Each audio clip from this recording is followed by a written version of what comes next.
Three men, three not too different lives, worlds created with the gun and the knife. The oldest was stuck in a jungle for no good reason. The younger was in a scorching desert, tricked it was for freedom. A third was out to the ocean, pushed and left. The youth of their lives had been of theft.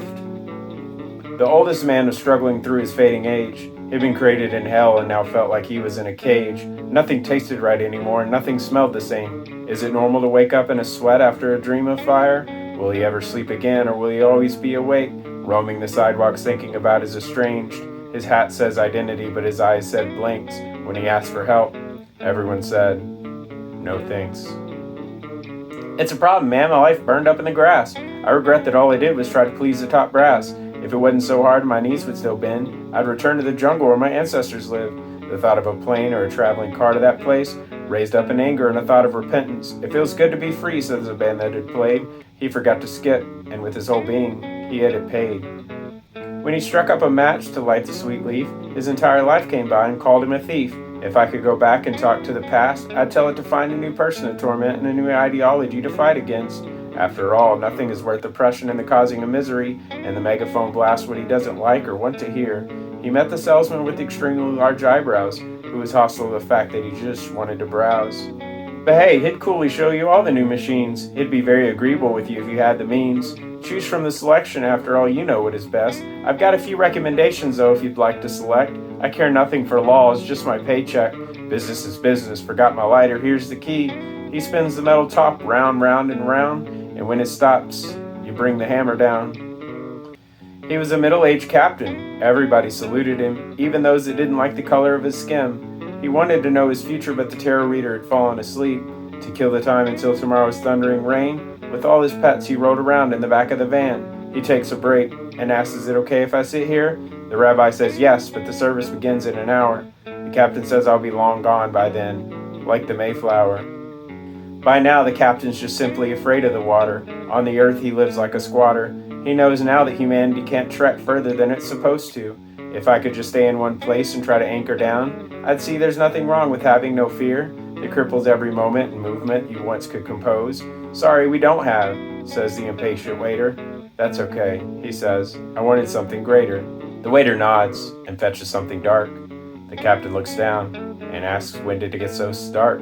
Well, probably it had something to do with you giving up on your mission, and now we want to see exactly if you have anything left or remaining. Or do you just want to keep reading gravestones to pass the day, when you could be out there living on the bay? The captain shook his head and left him a tip.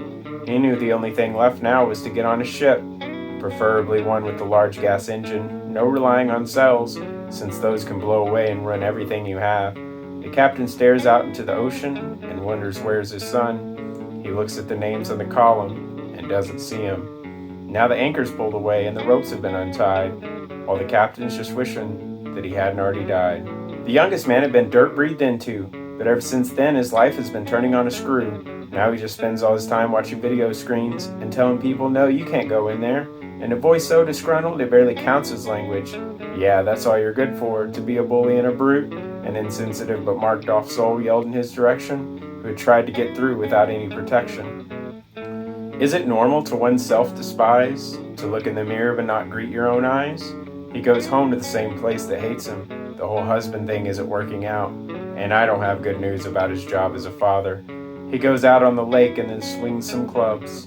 He counts down the hours until without judgment, he can go to sleep. And he throws off his clothes and lays them in a heap. However, he just stares directly in the sky, which is trapped by the ceiling that is willing to deny.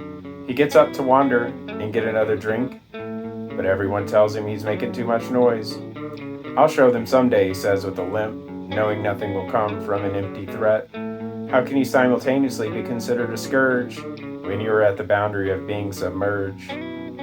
His friends say, hey, get a dog, a pet, but they don't exist at all either except as a debt. He makes angry and hateful cries at a local restaurant where he is thrown out for having too much sweat. The game plays on without him and the crowd cheers. He no longer looks up at any screen and shuffles along. At some point he realized nothing could be amended. He stepped away, and it was all ended. Had the fates of these men been ordained, or had a network of sorts made them chained? their parents, schools, sports, and governments making them who they are. Or maybe it's not like that, and they had a responsibility or a duty that they wished to fulfill and failed. Or maybe they're cryptic symbols not supposed to be deciphered, since no God gave us a meaning other than survival.